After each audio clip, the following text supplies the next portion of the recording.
With Sovelia AutoCAD, you can quickly start a new drawing from scratch, adding border and title block. I'm just going to start a new drawing.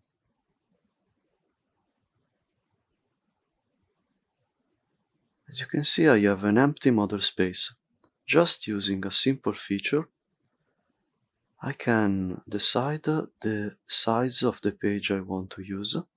For this example, I'm going to use an A4 size.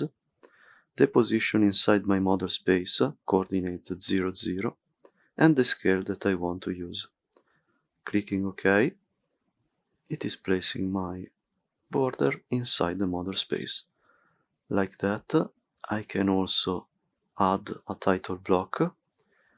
I can prepare different type of title blocks, then I select the one that I want to use, insert, and place the title block inside my border.